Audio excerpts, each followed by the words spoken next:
नाम गाऊ नाम गाऊ नाम गाऊ नाम ध्याऊ नामे विठोबाला वाहू नामे विठोबाला वाहू नाम घ्याऊ नाम घ्याऊ नाम घ्याऊ नाम गाऊ नाम विठोबाला वाहू आम्ही दैवाचे हो आम्ही दैवाचे दास पंढरी रायाचे दास पंढरी रायाचे नाम गाऊ नाम घ्याऊ नामे विठोबाला वाहू बस टाळ विणा घेऊन हाती टाळ विणा घेऊन हाती केशवराजे गाऊ गीती केशवराजे गाऊ गीती नाम गाऊ नाम ध्याऊ नाम विठोबाला वाहू नाम विठोबाला वाहू नाम म्हणे लाखोली सदा नाम म्हणे लाखोली सदा सहस्र नामाची गोविंदे नाम गाऊ नाम ध्याऊ नाम विठोबाला वाहू.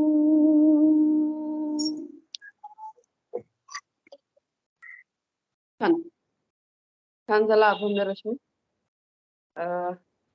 आता सुचेता निरूपणाला सुरुवात करणार आहे. तर आधी ओव्या वाचन घ्यायचं आहे का आधी निरूपण सुरुवात करणार आहे सुचेता? हॅलो, नमस्कार. 30व्या आणि 31व्या श्लोकावरच्या ओव्यांचं वाचन केलं तरी चालेल. हा. तावरे मॅडम श्लोक आणि ओव्या वाचन करणार आहे. हो. ओम श्री परमात्मने नमः. 30वा श्लोक. प्रल्हादश्चास्मि दैत्यानां कालः कलयतामहं मृगाणां च मृगेन्द्रोऽहं वैनतेयश्च पक्षिणां पवनः पवतामस्मि रामः शस्त्रभृतामहं झषाणां मकरश्चास्मि स्रोतसामस्मि जाह्नवी. 30व्या श्लोकाच्या ओव्या वाचते. अगा दैत्यांची या कुळी प्रल्हादू तो मी न्याहाळी म्हणोनी दैत्य भावादी मेळी लिंपेचिना पै कळी तया माझी महाकाळू तो मी म्हणे गोपाळू श्वापदांतू शार्दूळू तो मी जाण पक्षी जाती माझारी गरुड तो मी अवधारी या लागी तो जो पाठीवरी वाहो शके माते पृथ्वीची या पैसारा माझी घडी न लगता धनुर्धरा एकेची उड्डाणे साताही सागरा प्रदक्षिणा करी जो तया वहिलिया गती म्हणता आंतू पवनू तो मी पांडू सुता शस्त्रधरा समजता माझी श्रीराम तो मी जेणे साकडलिया धर्माचे नि कैवारे आपण पया धनुष्य करुनी दुसरे विजयलक्ष्मी ये एकमोहरे केले त्रेती पाठी उभे ठाकुनी सुवेळी प्रताप लंकेश्वराची सिसाळी गगनी उदो म्हणतया हस्तबळी दिधली भूता जेणे देवांचा मानुगी वसिला धर्मासी जीर्णोद्धार केला सूर्यवंशी उदेला सूर्य जोका तो हतिये रूपर जितया आतू रामचंद्र मी जानकी कांतू मकर मी पुच्छवंतू जळचरा माझी पै समजता ही ओघा मध्ये जे भगीरथे आणिता गंगा जन्नुने गिळली मग जंघा पाडूनी दिधली ते त्रिभुवनैक सरिता जान्हवी मी पांडुसुता जळप्रवाहा समजता माझारी जाणे ऐसेनी वेगळाला सृष्टीपैकी विभूती नाम सुता एकेकी सगळे न जन्म सहस्त्रे अवलोकी अर्घ्यानवती.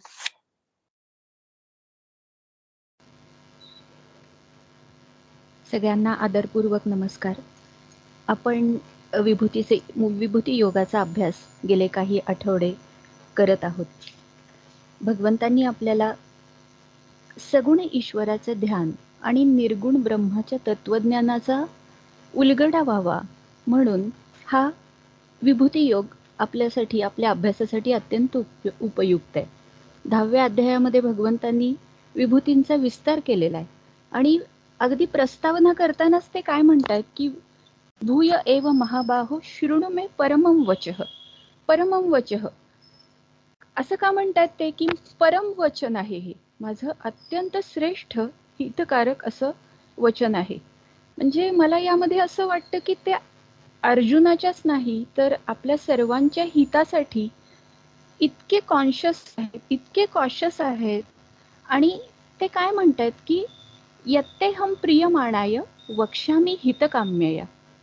ते वारंवार असं म्हणतात की शृणु मे परम वचः, माझं सर्वश्रेष्ठ असं वचन तू ऐक. आणि का सांगतोय मी तुला हे, तर तुझ्या हिताविषयी मी अत्यंत जागरूक आहे, तुझ्या हिताची मला खूप चिंता आहे. कारण काय आहे, याच्या मागचं कारण असं आहे की तू माझा अत्यंत प्रिय असा भक्त आहेस. मग यामध्ये त्यांनी काय सांगितलं की संसारामध्ये ज्या ज्या काही क्रिया घटना आहेत ते सगळी काय आहेत, ती भगवंताचीच रूप आहेत. मग यामध्ये उत्पत्ती असो, प्रलय असो, कोणतीही अनुकूलता असो किंवा प्रतिकूलता असो, अमृत असो अथवा अदरवाईज, म्हणजे अमृत असो किंवा मृत्यू असो, स्वर्ग असो किंवा नरक असो, ही सगळी काय आहे, ही भगवंतांचीच लीला आहे. म्हणजे संसारामध्ये प्राण्यांचे निरनिराळे भाव आहेत, क्रिया आहेत. कुठं कोणी हसतो आहे, कुठं कोणी दुःखी आहे, कुठं विद्वानांमध्ये चर्चा होत आहे तर कुठे लढाई होत आहे, कोणी जन्माला येत आहे तर कोणी मरत आहे. म्हणजे या सगळ्या ज्या क्रिया आहेत, होत आहेत, त्या सगळ्या काही क्रिया या भगवंतांची लीला आहे आणि लीला करणारी ही सगळी भगवंतांचीच रूपं आहेत. अशा प्रकारे भक्ताची दृष्टी ही नित्य भगवंतावरच असली पाहिजे. कारण या सगळ्याच्या मागं एक परमात्म तत्वच आहे हे आपल्याला कळावं, या उद्देशानं भगवंतांनी हा विभूतींचा विस्तार केलेला आहे. आता या अभ्यास वर्गामध्ये आपण पहिला श्लोक बघितला, 30वा श्लोक आहे. प्रल्हादश्चास्मि दैत्यानां कालः कलयतामहं मृगाणां च मृगेंद्रोऽहं वैनतेयश्च पक्षिणां. काय म्हणाले भगवंत यामध्ये की मी दैत्यांमध्ये प्रल्हाद आहे व गणना करण्यामध्ये मी कोण आहे, मी काल आहे असं म्हणतात ते. आणि त्याचप्रमाणे मी पशूंमध्ये मृगराज सिंह आहे आणि पक्ष्यांमध्ये मी गरुड आहे असं भगवंतांनी या श्लोकामध्ये सांगितलेलं आहे. आता प्रल्हाद, दैत्यांमध्ये मी प्रल्हाद आहे असं म्हणलं आहे. प्रल्हादाचा जन्म खरं तर राक्षस कुळात जन्माला आला तो, पण आपल्या भक्तीनं त्यानं दैत्य कुळाला ललामभूत असं त्याचं चरित्र आहे, अद्भुत चरित्र आहे, प्रेरणादायी आहे. आता याची एक थोडक्यात छोटीशी कथा आपण बघूया की काय आहे प्रल्हादाचं चरित्र. तर याची कथा अशी आहे, पूर्वी वैकुंठाच्या द्वारावरती जय विजय नावाचे द्वारपाल होते आणि एकदा ब्रह्मदेवाचे मानसपुत्र म्हणजे सनकादिक ऋषी, ज्यांना म्हणलं म्हणजे जे कोण आहेत 4 ऋषी आहेत, सनक, सनतकुमार, सनातन आणि सनंदन, हे 4 ऋषी भगवंतांच्या दर्शनासाठी आले. आणि यांची पात्रता न समजल्यामुळं भगवंतांच्या द्वारावरती हे जे जय विजय द्वारपाल होते त्यांनी त्यांना अडवलं.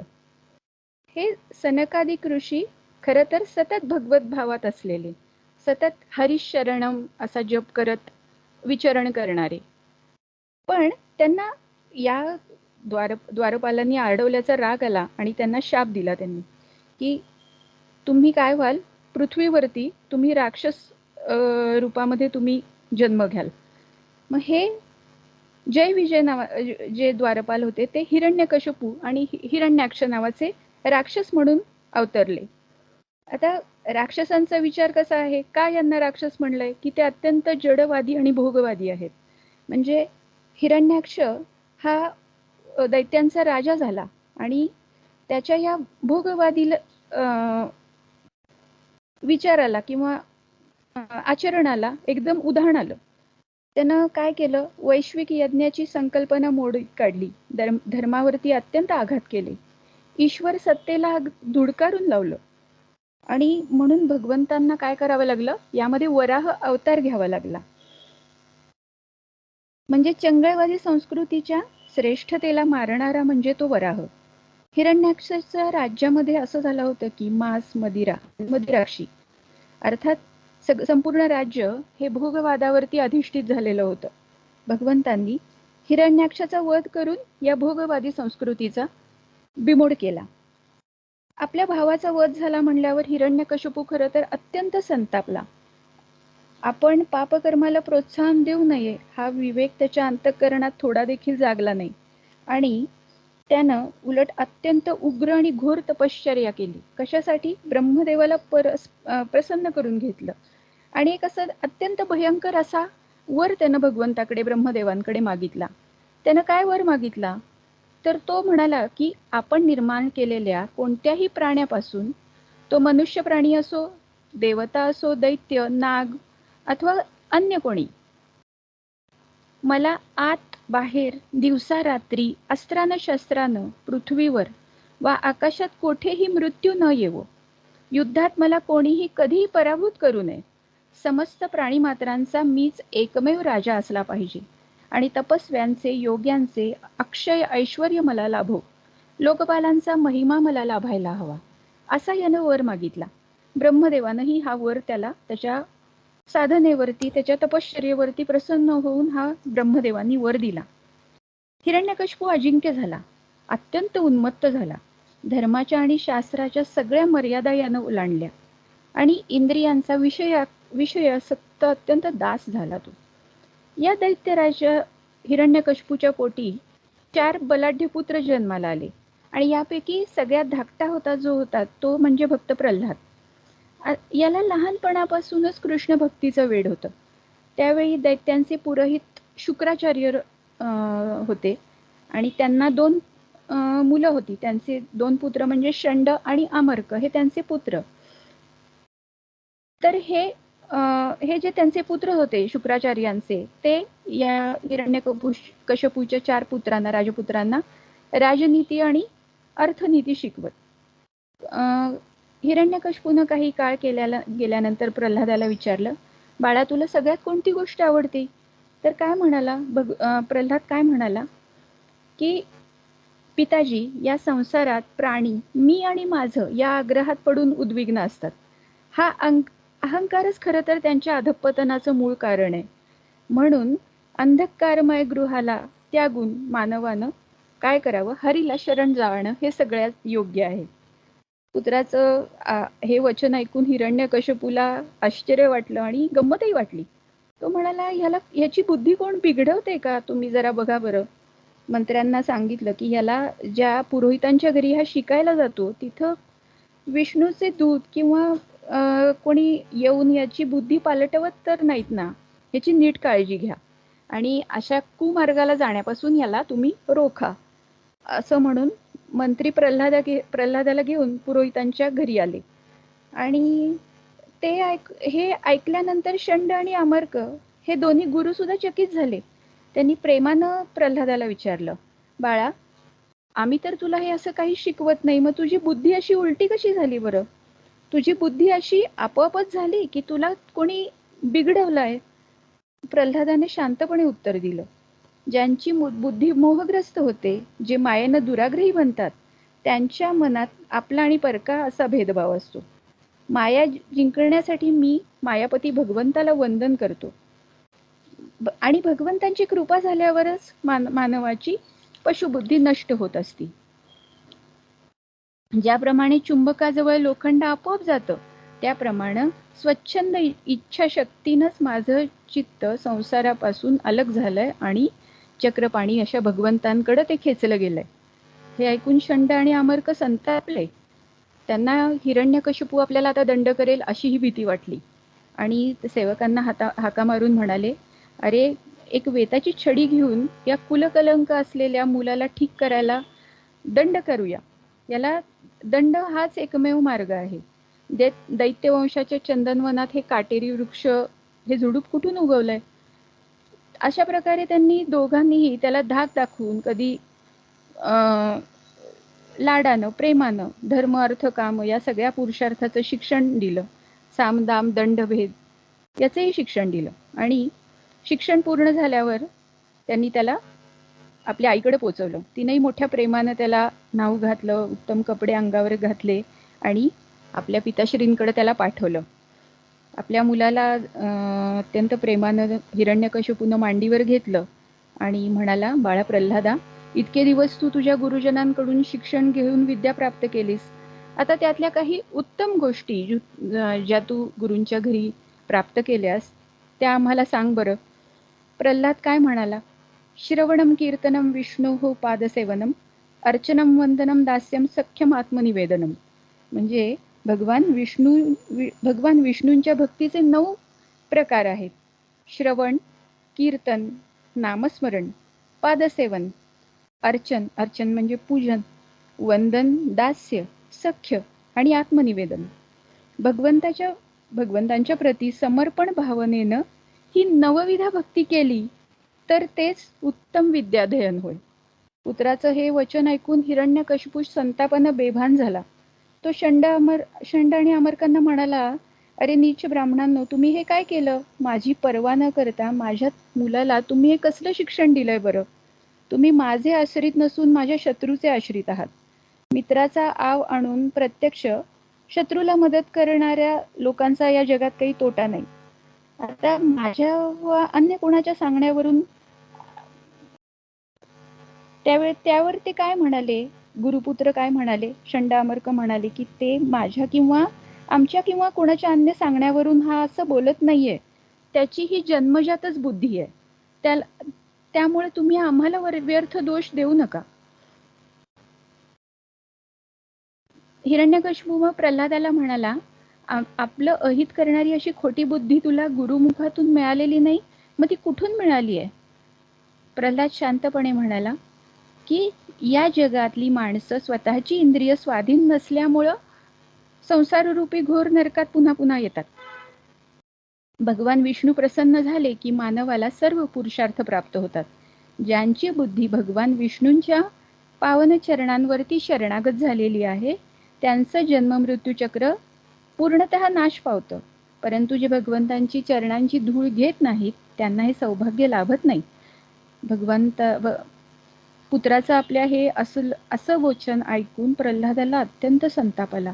त्यानं त्याला मांडीवरून खाली फेकून दिलं आणि तो मोठ्यानं म्हणाला की हे दैत्यांनो, या माझ्या पुत्राला इथून ताबडतोब न्या आणि त्याला मृत्यूदंडच द्या.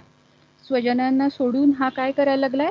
हा माझ्या शत्रूच्या विष्णूंच्या चरणांची सेवा करू इच्छितो.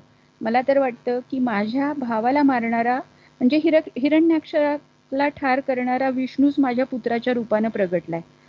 आपला पुत्र आपलं अहित करणारा असला तर तो त्याज्यच आहे. मग भागवत पुराणामध्ये खरं तर ही कथा येते. त्या भागवत महापुराणामध्ये म्हणलंय की त्या महाभयंकर दैत्यांनी प्रल्हादाचे इतके अनन्वित छळ केला त्याचा हत्तीच्या पायाखाली दिलं, महाभयंकर विषारी सर्प असे त्याच्यावर सोडले, राक्षसी कृत्या मारेकरी म्हणून पाठवली, पहाडावरून खाली फेकलं, मायेचा प्रयोग केला, विष प्यायला दिलं, अंधार कोठडीत टाकलं, अन्न द्यायचं बंद केलं, आगीत टाकलं, समुद्रात फेकलं. परंतु प्रल्हादावर ईश्वरी कृपा असल्यानं याचा कशाचाही त्याच्यावर परिणाम झाला नाही.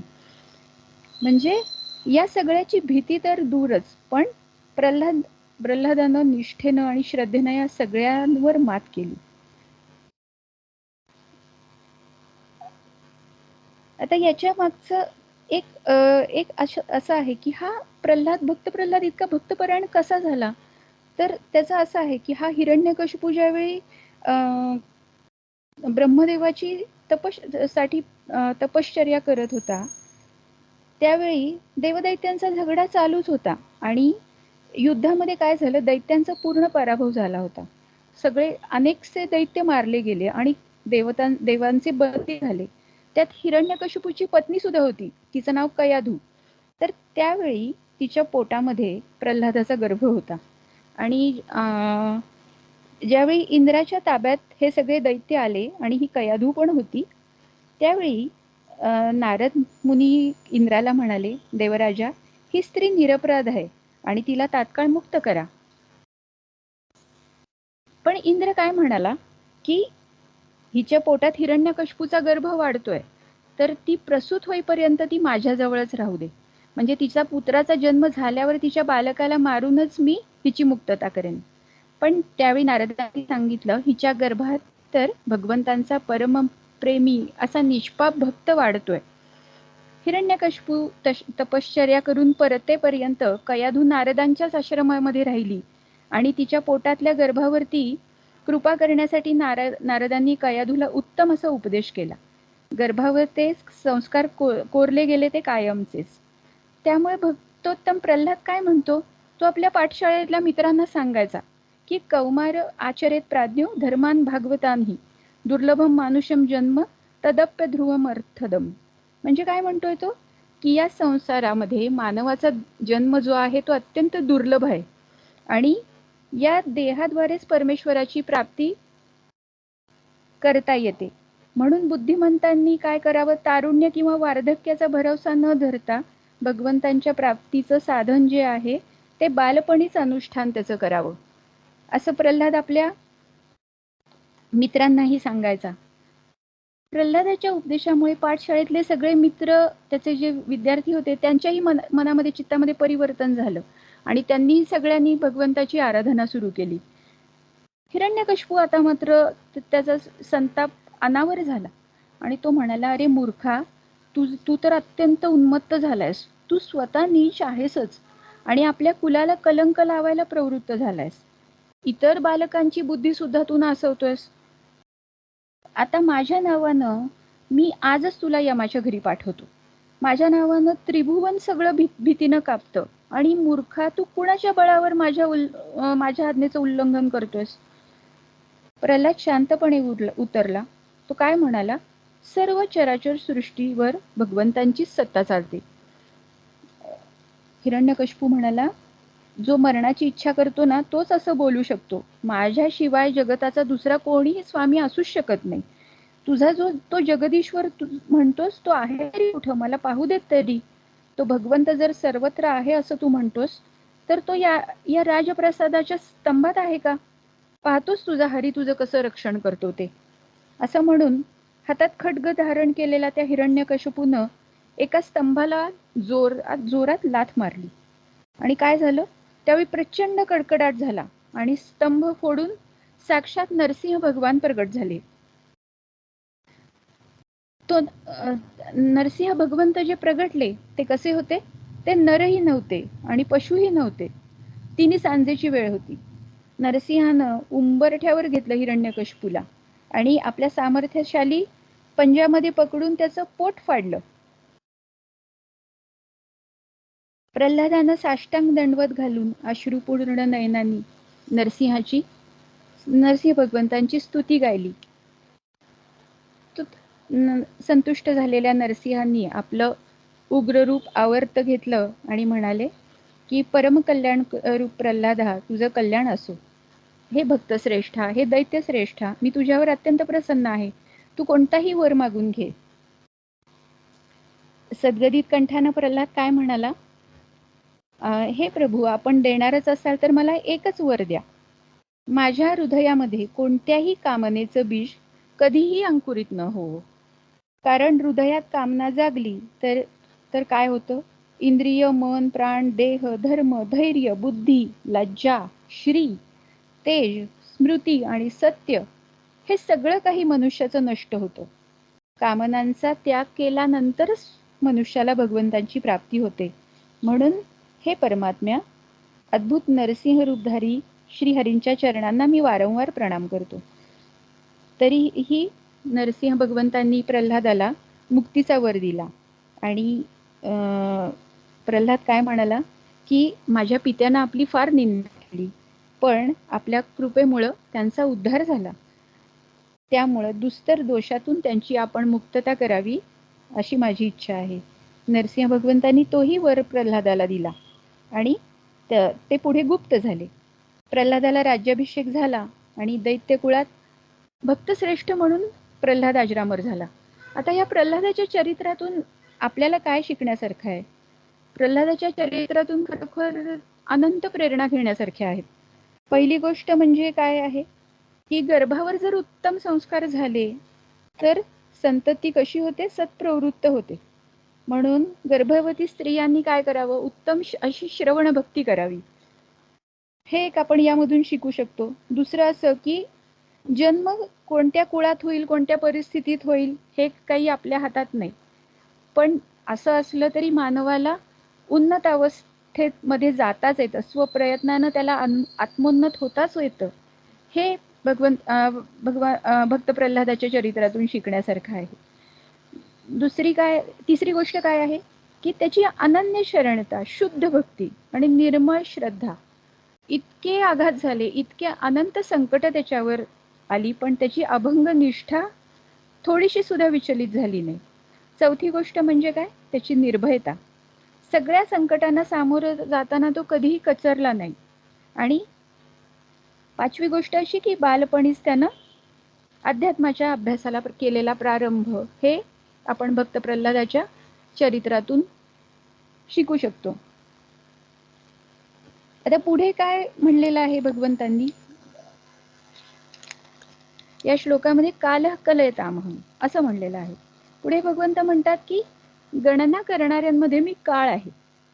म्हणजे कलयती आयुः म्हणजे जो आयुष्याला ग्रासतो, किंवा कलयत सर्वाणी भूतानी म्हणजे सर्व भूतांचा संहार करतो, तो कोण आहे, तो काळ आहे. सर्व दृश्य सृष्टी शेवटी कालाच्याच अधीन होते. कालाला परमेश्वर असंही म्हणलेलं आहे. उत्पत्ती, स्थिती आणि लय करणारा काळ सर्वांना सारखाच आहे. ब्रह्मदेवाला 4 मुख आहेत अशी मान्यता आहे. मग त्यामध्ये व्यक्त सृष्टी, अव्यक्त सृष्टी, पुरुष आणि काल ही ब्रह्मदेवाची 4 रूपं असल्याचं एका विष्णू पुराणानं सांगितलेलं आहे. कालाची निर्मिती परमात्माच करतो असं योग वसिष्ठही सांगतं.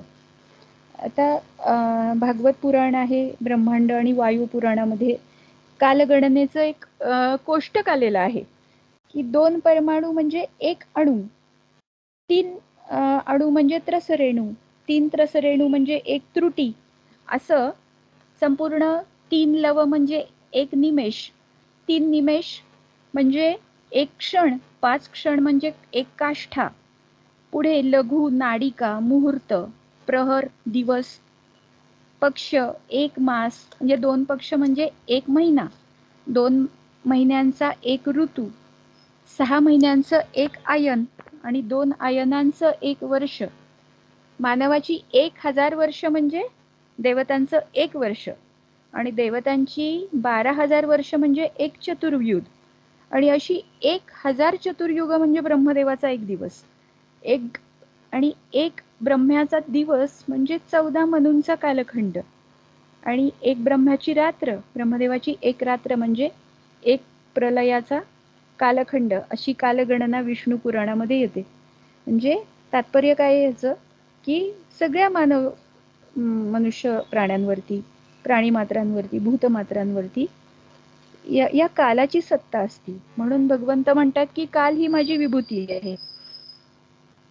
म्हणून असं म्हणतो ना की कालाय तस्मै नमः, हे वचन सुद्धा त्यामुळेच प्रसिद्ध आहे. आता वैनतेयश्च पक्षिणाम, मृगाणाम मृगेंद्रोहम असं म्हणतात आधी भगवंत. काय म्हणतात की मृगाणाम मृगेंद्रोहम वैनतेयश्च पक्षिणाम, या भगवंतांच्या विभूतीच आहेत. म्हणजे सिंहाला मृगराज म्हणतात. त्याला कशाबद्दल म्हणजे विभूती भगवंत म्हणतात की डौल, देखणेपणा, सामर्थ्य आणि पराक्रम यामध्ये सिंहाच्या तोडीचं कोणी नाहीये.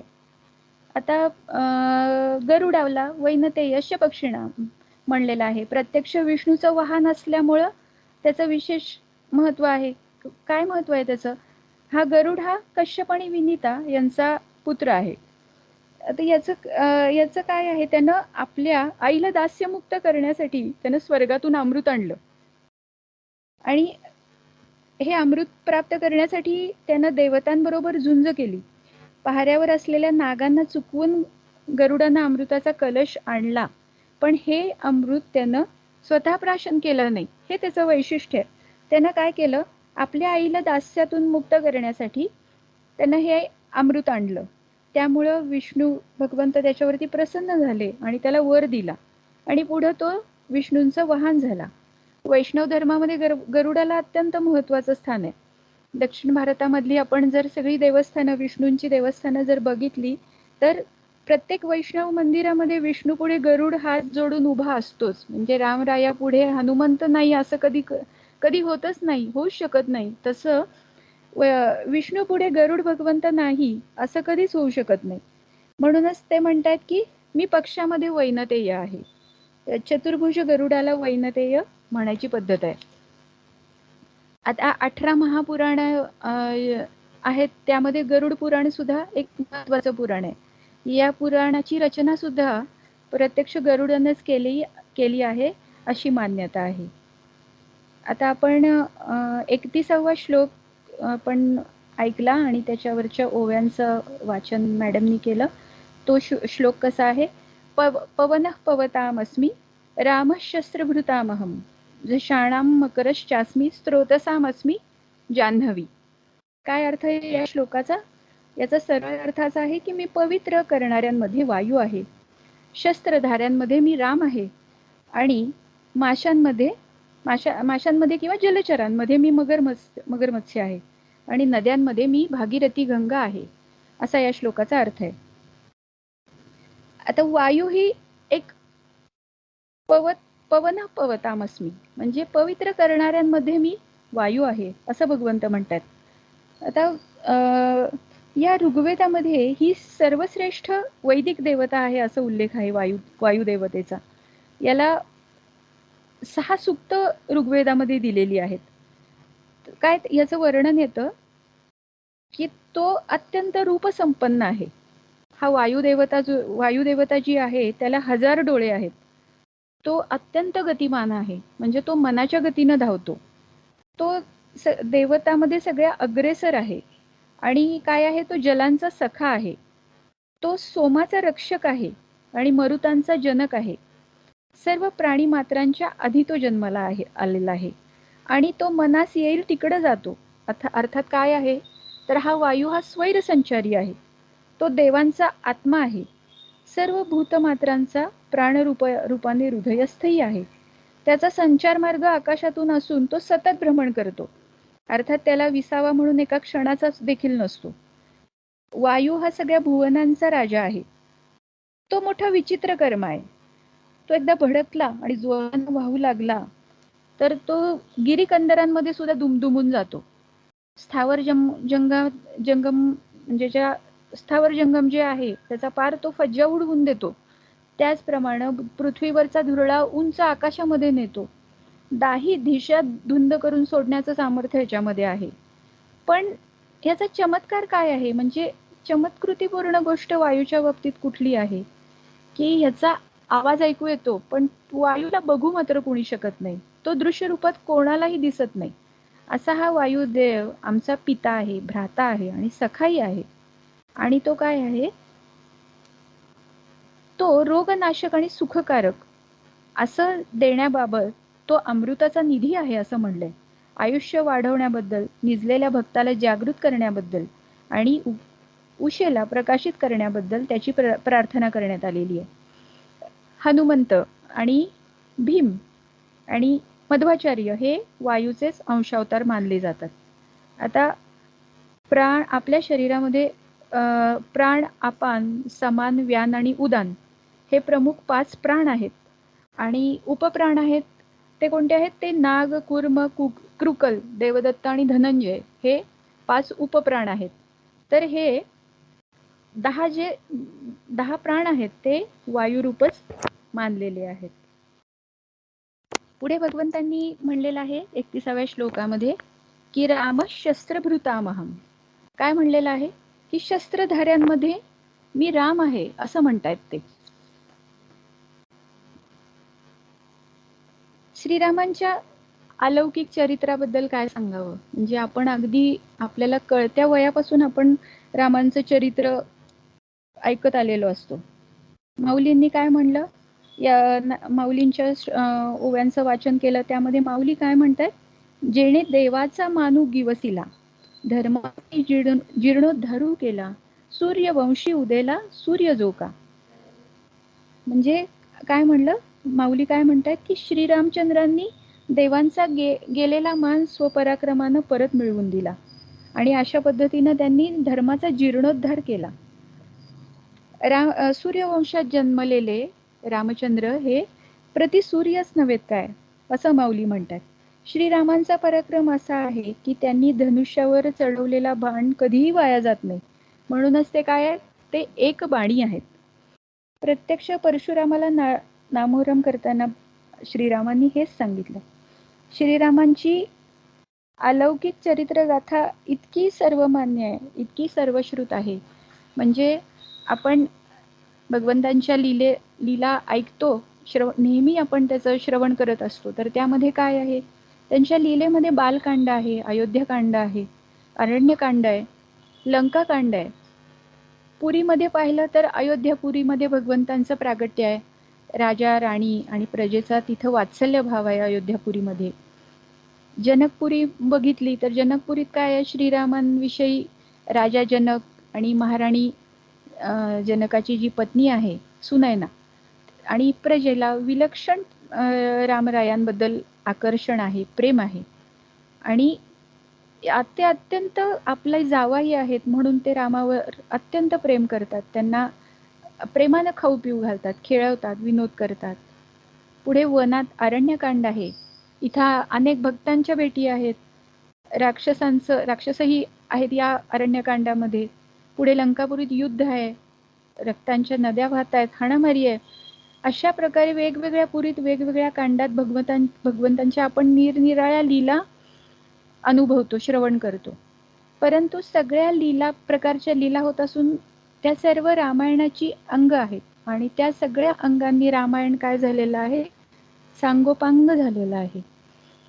पुढे भगवंतांनी म्हणलेलं आहे झषाणां मकरश्चास्मी. माशांमध्ये, जलचरांमध्ये मी मगर मत्स्य आहे असे भगवंत म्हणतात.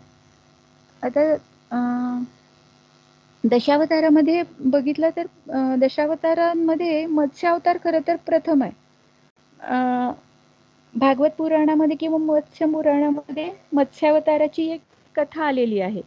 त्यामध्ये म्हणजे ती कथा खरं तर सगळ्यांना माहीत असते की मनूचा मासा आणि त्या मनूचा सात्विक विचार, मनूचा मासा मोठा झाला म्हणजे काय झालं?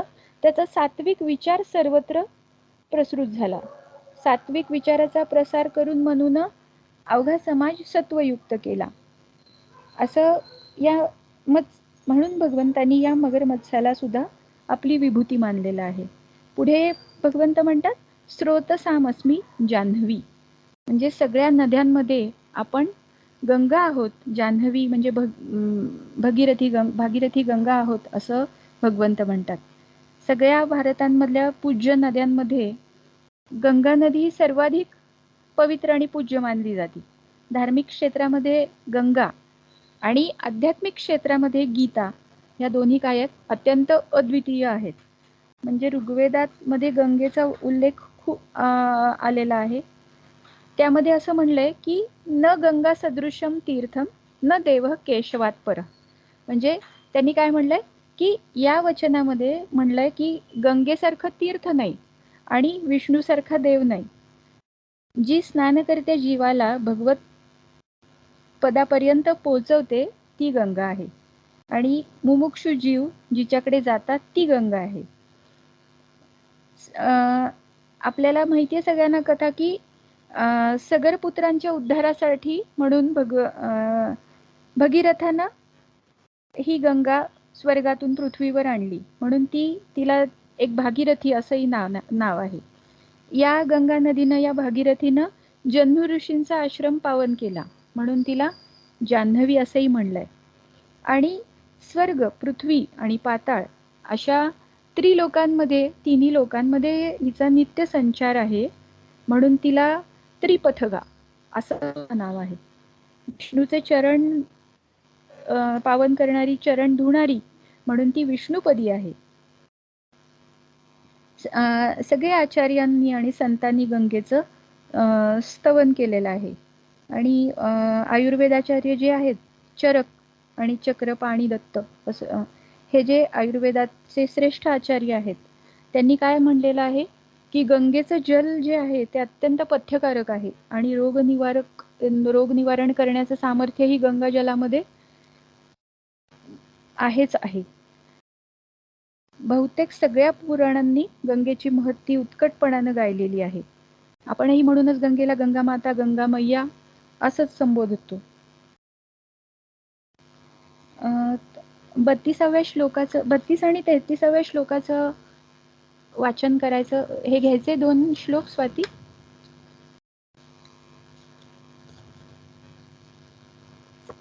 हो चालेल चालेल. मॅडम वाचन करताय 32 आणि 33व्या श्लोकाचं. हो करते. सर्गाणामादिरन्तश्च मध्यं चैवाहमर्जुन अध्यात्मविद्यानां वादः प्रवदतामहम् अक्षराणाकारोऽस्मि द्वन्द्वः सामसिकस्य च अहमेवाक्षयः कालो धाताहं विश्वतो मुखः. जैसी अवधींची नक्षत्रे वेचावी ऐसी चाड उपजेल जै जीवी तई गगनाची बांधावी लोथ जेवी का पृथ्वीये परमाणूंचा उगाणा घ्यावा तरी भूगोलूची काखे सुवावा तैसा विस्तारू माझा पहावा तरी जाणावे माते जैसे शाखासी फूल फळ एकी हेळा वेटाळू म्हणजे सकळ तरी उपडुनिया मूळ जेवी हाती घेपे तेवी माझे विभूती विशेष जरी जाणो पाहिजे ती अशेष तरी स्वरूप एक निर्दोष जाणीजे माझे एरवी वेगळा लिया विभूती काही एक परिससी किती म्हणोनी एकी हेळा महामती सर्व मी जाण मी आघवीयेची सृष्टी आदि मध्यांती किरीटी ओतप्रोतपटी तंतू जेवी ऐसी या व्यापका माते जै जाणावे तै विभूती भेदे काय करावे परी हे तुझी योग्यता नव्हे म्हणोनी असो काजे तुआ पुसिलिया विभूती म्हणोनी तिया ऐक सुभद्रापती तरी आता विद्या माझी प्रस्तुती अध्यात्म विद्या ते मी अगा बोलतयांची ठाई वादू तो मी पाही जो सकल शास्त्र संमते कही सरेची नाम जो निर्वचू जाता वाढे आई किलिया उत्प्रेशे सळू चढे जयावरी बोलतयांची गोडे बोलणी होती ऐसा प्रतिपादना माझी वादू तो मी म्हणे गोविंदू अक्षरांतू विशदू अकारू तो मी पैगा समासा माझारी द्वंद्व तो मी अवधारी वशका लागोनी ब्रह्मावेरी ग्रासिता तो मी मेरू मंदारादिकी सर्वी सहित पृथ्वी ते विरवी जो एकार्णवा तेही जिरवी, जेथींचा तेथे. जो प्रळय तेजा देत मिठी, सगळी या पवना ते गिळी किरीटी. आकाश जयाची या पोटी, सामावले ऐसा अपार जो कालू. तो मी लक्ष्मी लिळू, मग पुढती सृष्टीचा मिळू. सृजिता तो मी. आता 32व्या श्लोकामध्ये भगवंत काय म्हणतात? सर्गाणाम आदिरंतश्च मध्यम चैवाहम अर्जुन अध्यात्म विद्या विद्यानाम वाद प्रवदतामहम. काय म्हणलं की हे अर्जुना, सर्व सृष्टीचा आदी अंत आणि मध्यही मीच आहे. तसेच सगळ्या विद्यांमध्ये अध्यात्म विद्या म्हणजे ब्रह्मविद्या आणि परस्परात विवाद करणाऱ्यांमध्ये तत्व निर्णयासाठी केला गेलेला वाद जो आहे तो मी आहे, असं 32व्या श्लोकामध्ये म्हणतात भगवंत. आता जितके सर्ग किंवा महासर्ग झाले किंवा होत असतात किंवा जितक्या प्राण्यांची उत्पत्ती होत असते, तर त्याच्या आदी मध्य आणि अंतीही म्हणजे त्यांच्या लीन झाल्यानंतरही मी राहतो. म्हणजे याचं तात्पर्य असं की सर्व काही वासुदेवच आहे. म्हणून संपूर्ण संसाराला, प्राण्यांना पाहताच भगवंताचं स्मरण झालं पाहिजे, असं याचं तात्पर्य आहे. आता पुढे म्हणलंय की अध्यात्म विद्या विद्यानाम. आता गीतेचं सत्य स्वरूप जर बघितलं तर ते ब्रह्मविद्या, आपण पुष्पिका जी म्हणतो ना त्यामध्ये म्हणतो बघा की ब्रह्मविद्यायाम, म्हणजे ही ब्रह्मविद्याच आहे. आपण ही जी गीता अभ्यासतोय ती अध्यात्म ही ब्रह्मविद्याच आहे. 25व्या श्लोकामध्येच भगवंतांनी म्हणलं होतं की गिरामस्मेकम अक्षरम, म्हणजे वचनांमध्ये मी एक अक्षर ओंकारच आहे असं म्हणलेलं आहे. आपण सगळेजण गणपती अथर्वशीर्षाचं नित्य पठण करतो. आपण आज योगायोगाने संकष्टी देखील आहे, तर याच्यामध्ये म्हणलेलं आहे ना, सर्वं जगदिदं त्वत्तो जायते, सर्वं जगदिदं त्वत्तस्तिष्ठति, सर्वं जगदिदं त्वयि लयमेष्यति. म्हणजे ही गणेश विद्या म्हणजे काय आहे? हीच अध्यात्मविद्या किंवा ब्रह्मविद्या म्हणजे किंवा ब्रह्मज्ञान हे जे आहे ना ते हेच आहे. आता आत्म्याविषयीचं ज्ञान म्हणजे अध्यात्मज्ञान आणि तीच ब्रह्मविद्या. या अध्यात्म या शब्दाची कशी फोड आहे? अधि म्हणजे त्याविषयी आणि आत्म म्हणजे आत्मा. या ब्रह्मविद्येचा, अध्यात्मविद्येचा सर्वाधिक सूक्ष्म विचार कोणी केलेला आहे? तर तो उपनिषदांनी केलेला आहे. कितीही सांसारिक विद्या आपण हस्तगत केल्या तरी सगळं काही हस्तगत केलं किंवा सगळं काही शिकलो असं होतच नाही. काहीतरी शिकायचं बाकी राहिलेलं आहे असं वाटतच राहतं. परंतु जर ही अध्यात्मविद्या प्राप्त केली, ती जाणण्याचा प्रयत्न केला, तर मग काही जाणून घ्यायचं बाकी राहत नाही. म्हणून या विद्येला भगवंत आपली विभूती आहे असं म्हणतात. आता आपण याच्यापूर्वी आपल्या एकदा निरूपणामध्ये विषय आलेला होता की कठोपनिषदामध्ये जी यमानं नचिकेताला सांगितलेली जी विद्या आहे, म्हणजे श्रेयस काय आणि प्रेयस काय याबद्दल जे यमानी केलेलं मार्गदर्शन आहे नचिकेताला, तर त्यामध्ये ती ब्रह्मविद्याच आहे. किंवा छांदोग्य उपनिषदामध्ये उद्दालक आणि अरुणी यांचा एक संवाद येतो आणि नारद आणि सनत कुमार यांच्या संवादातून सुद्धा ही अध्यात्मविद्या प्रगट झालेली आहे.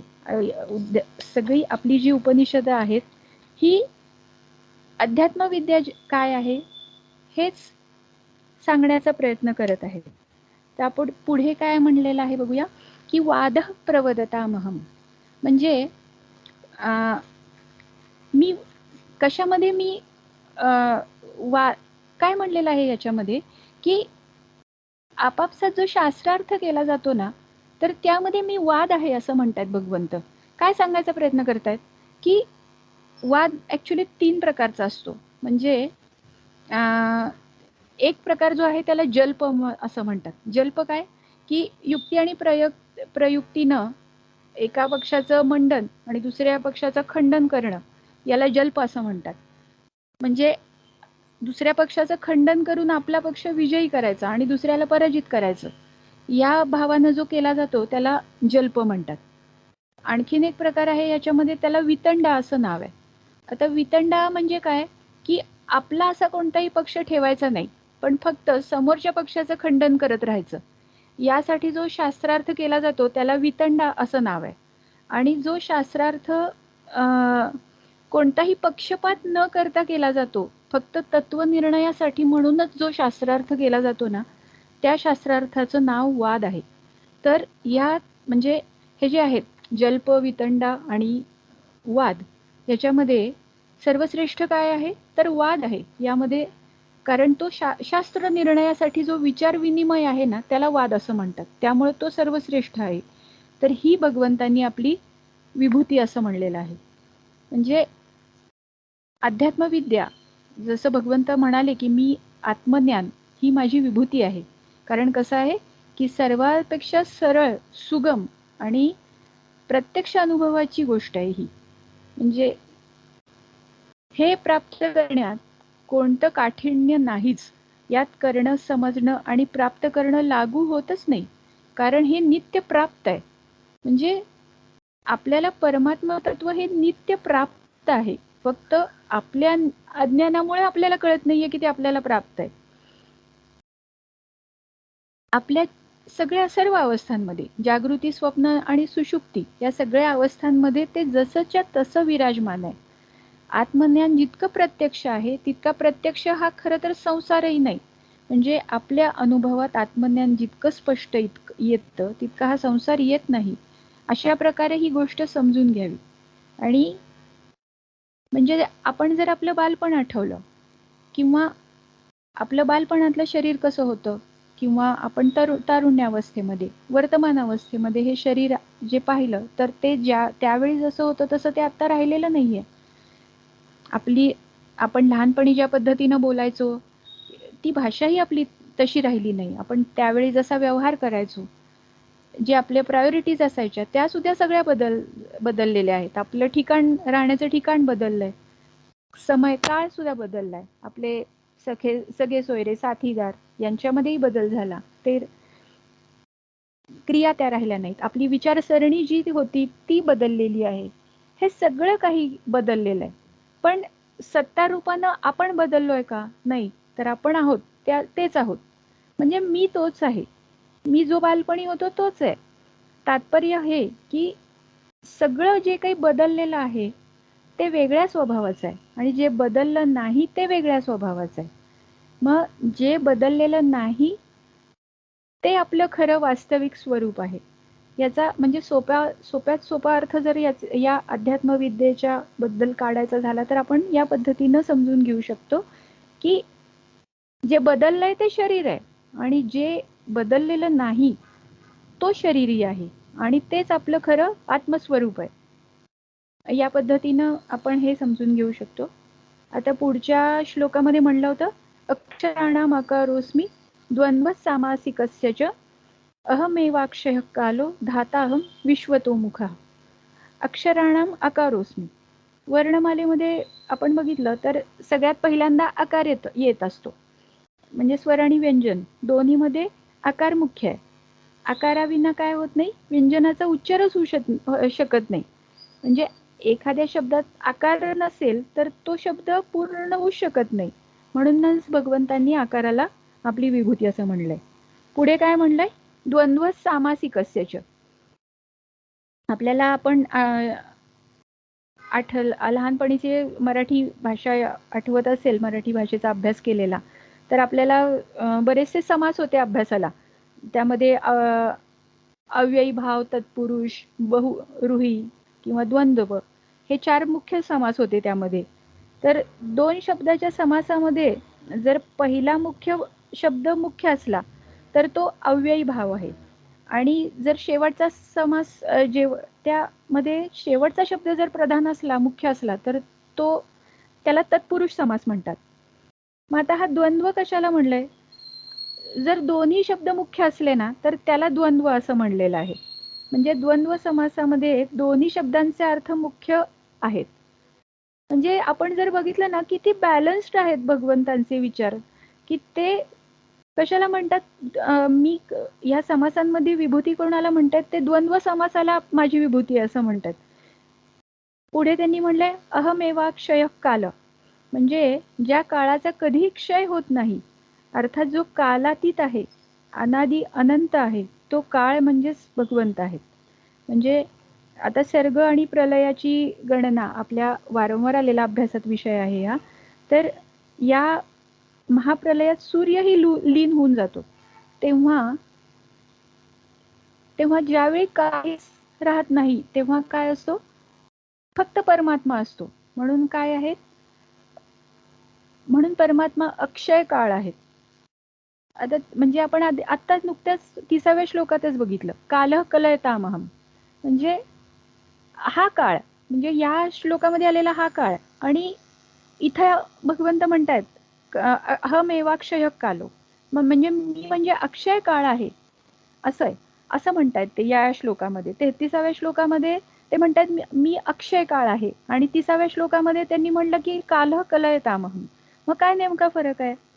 की तिथला जो काळ आहे तो एक क्षणभरही स्थिर राहत नाही, तो बदलत राहतो, आणि तो काळ ज्योतिषशास्त्राचा आधार आहे. त्यामध्ये संपूर्ण संसाराची गणना केलेली आहे कालः कलयतामहम या पदामध्ये. आणि हा जो काळ भगवंत म्हणतायत अक्षय काळ आहे, तो परमात्म्याचं स्वरूप आहे, तो कधीच बदलत नाही. तो अक्षय काळ सर्वांना खाऊन टाकतो आणि स्वतः मात्र जसाच्या तसा राहतो. हा फरक आहे. अहमेवाक्षय कालो, मी अक्षय असा काळ आहे, मी जसाच्या तसाच राहतो, अर्थात त्याच्यात कोणताही कधीही विकार होत नाही. त्या काळाला इथं भगवंतांनी आपली विभूती असं म्हणलंय. पुढे 11व्या अध्यायात सुद्धा येतो काळाचा उल्लेख, कालोस्मी भरतर्षभ, म्हणजे अक्षय काळाला भगवंतांनी आपलं स्वरूप म्हणलंय. आणि शेवटचं पद आहे धाताहम विश्वतोमुखः, सर्व बाजूंनी मुख असलेल्या भगवंतांची दृष्टी म्हणजे सर्व प्राण्यांवर राहत असते. म्हणून सगळ्या प्राण्यांचं धारण पोषण भरण करण्यामध्ये भगवंत नेहमी खूप सावधान असतात. कोणत्याही प्राण्याला कोणती वस्तू कधी मिळाली पाहिजे याची नित्य स्मरण आठवण ते ठेवतात, आणि योग्य समयी ती वस्तू त्याला मिळेल अशी व्यवस्था करतात. म्हणून धाताहम विश्वतोमुखः असं भगवंतांनी आपल्या विभूती म्हणून वर्णन केलेलं आहे. आज आपण या 33व्या श्लोकाला थांबूया. पुढच्या वेळेपासून आपण 34वा श्लोक पाहणार आहोत. आजची सेवा भगवंतांच्या चरणी अर्पण करून मी थांबते. श्रीकृष्ण अर्पणमस्तु. छान झालं विवेचन, निरूपण. आता मित्रगोत्री वहिनी पसारान म्हणणार आहे. हा, हॅलो, आवाज येतोय ऐकू? हा, येतोय येतोय. करू का सुरुवात? आता विश्वात्मके देवे